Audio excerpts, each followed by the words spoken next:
Nous nous retrouvons donc pour la chronique de Maya Agege, l'œil de la FMD. D'abord Maya, qu'est-ce que la transition juste ?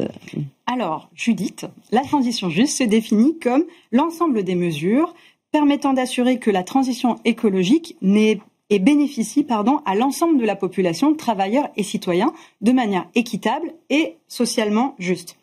L'idée de transition juste, elle trouve ses origines dans les luttes syndicales des années 70 aux États-Unis, et plus particulièrement, c'est le syndicat des travailleurs du pétrole, de la chimie et de l'énergie atomique qui revendiquait, à l'époque, la création d'un fonds de soutien des travailleurs mis au chômage en raison de l'impact environnemental dans leur secteur d'activité.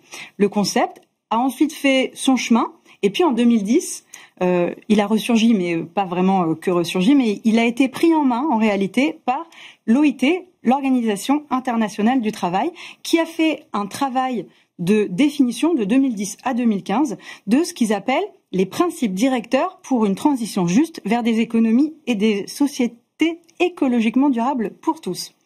À l'intérieur de ces principes, vous verrez, il y a des facteurs de la transition et il y a surtout 9 grands domaines d'action pour aborder la durabilité sous les angles de l'économie, de l'environnement et du social. Ok, et donc aujourd'hui, à ce stade, comment ça se décline et quels sont les défis de la transition juste ? Oui, en fait aujourd'hui, ce qui nous intéresse et ce qui, moi, m'intéressera dans le débat, c'est l'imbrication entre les enjeux que suppose le concept de la transition juste. Si on se dit que la transition écologique ne doit pas se faire aux dépens des enjeux sociaux, concrètement, c'est pas si simple de faire ce lien.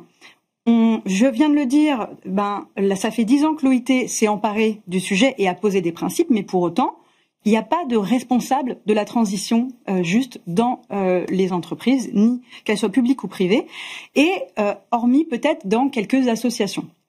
Et je me dis, on a quand même vu des évolutions de postes. Avant, on parlait de responsables développement durable, et puis petit à petit, de temps en temps, on voit plutôt des postes comme, je vais vous les citer parce que je les ai regardés sur LinkedIn, transition durable. On a aussi évidemment des responsables RSE, et on peut quand même supposer que toutes ces personnes, elles ont intégré dans leur feuille de route le sujet de l'équité, mais je pense qu'il manque en réalité, pour atteindre cette aspiration d'une mutation écologique juste, il manque le décloisonnement des services, tout simplement. Il manque une pensée plus globale, il manque quelque chose de plus systémique. Et moi, je pense que la construction de stratégies ou de plans d'action, qu'ils soient diversité ou RSE, devrait se faire en concomitance, certes, mais surtout en synergie, les uns avec les autres. Et dans le reportage, on l'a vu, c'est un défi, la transition juste pour 2025, mais on peut parier que ça sera un défi pour 2026. Un grand merci Maya pour cet éclairage à la fois historique et évidemment très présent.